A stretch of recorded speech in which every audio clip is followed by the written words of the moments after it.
fires you went to, which one scared you the most? My longest stay was Vendome. Let's That talk about the Vendome. Okay. So I working for Terry Cohen that day. I was working a 24-hour shift because my shift was a night tour, but I'm working a day tour for Terry Cohen, and we get the call to go. The phone rang. I actually thought we were the working fire company, but it was actually engine 26. But a lot of times the phone would ring to send engine 3 because I knew this was a serious fire. So we go to the fire, and we pull up on Dartmouth Street, the company I'm driving, and the chief there was Doherty, and he says, help 22 up with their line to the fire floor, because the building was under construction. It was hard to get up to that floor. So we did. We got the line up there for them, and they went to work on the fire. We come down, and I'm figuring we're going to get a line to back them up, which is generally the case. But in this case, Doherty said, get a line around to the front of the building on Commonwealth Ave and stop the fire from going down the building. So we did. We went up to the fire floor, but we weren't in the section that collapsed. We were in the next section over, and we stopped the fire traveling all the way down the building. And so now the fire's knocked down, and groups are changing.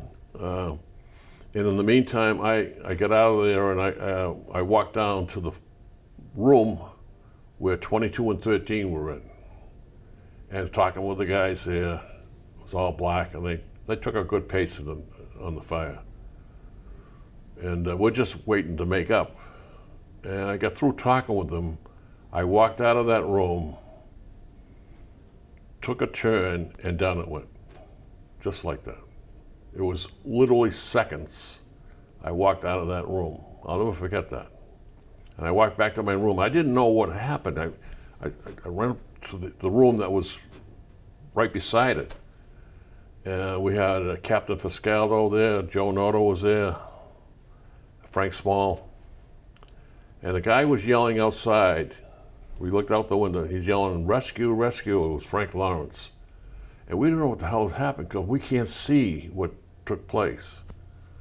So we come out of the building, come around to the front, and we realize what's going on here, and guys are digging in the bricks and everything to get everybody out under the bricks and wood. Actually, it was Chief Doherty that day, and nobody knew, that saved our lives by telling us to run a line around to the front of the building, because I thought we'd back up 22.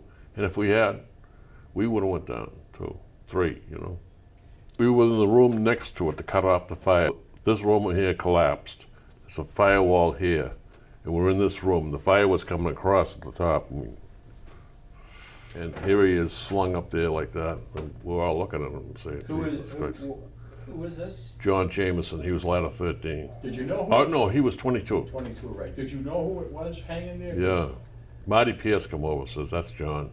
Well, how did they get him out? They pulled him out? Well, they had a line on him, but they wanted to keep him, instead of laying on the bricks, they had this line on him. They had some sort of a Winch or something up there, yeah. yeah. It was like a truck that had A winch? something on it, yeah. But they were still working on his legs because they were jammed up down there, That was the last time I saw him, Stevie Nowicek told me that when they found Richie McGee, the only way they knew who it was because of the size of his hands. Yeah. They knew who was missing, and they knew it was him. And Dennis Callahan told me there were 36 guys tracked originally. There was a lot of guys. Yeah. There were guys from, I don't know how the guys from 21, they were in the floor below. Yeah. I don't know how they survived. No, and Henry Hudson was sitting on top of the pile. Guy from 21. The stuff above him. All the above stuff him come down. Came down, and when it landed, he was sitting on Didn't he? top of the pile. One of them got a broken pelvic, I didn't think he? that was yeah. Yeah. What did I just say his name was? Hanson or something? No, Henry? I can't even think of it. Oh, yeah. Yeah, anyway, he was on top of the pile. And Dennis told me when they found 2 of the guys below Jimmy McCabe, Jimmy was a lieutenant on engine 33. Jimmy, yeah, And when it stopped, he was standing upright. in a doorway, right? I guess, like, You- from here up, you could see. And the guys ran up to him, and he said, "There's guys underneath." And I ran up in the pile. I'll never forget this. I ran up the pile to help, and my foot went through a spike.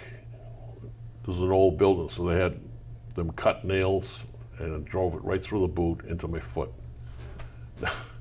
Now I'm sitting on top of the pile with a nail in my foot. I got to take the nail out to get my boot off. In the meantime, 2 cops come up and see me there, and they grab me, and they brought me down to the city hospital. I said, no, I want to stay here, but they brought me down. And they looked at it, took care of it, and I come back and continue to work at the fire, you know, as much as possible. But by then they had all the guys that were still alive out, and now they were going for the bodies, you know. It was a tough day. It was surreal to me. It just like this didn't happen. We're looking at this pile of bricks and couldn't believe that there was all these guys under there, you know. It was just, it didn't hit me till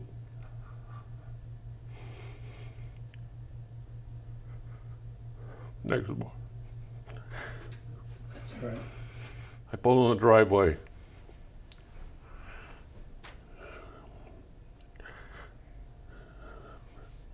And just sat there crying. Kids come out, didn't know what's happening. Don't forget that. Yeah. That was a tough day. One tough day. And even when I talk about it today, I just lose it. Yeah, I well, knew all those guys. I mean, obviously, that's been with you a long time. Yeah. And I mean, it would be really weird if it wasn't. Till they put me in the box. Yeah.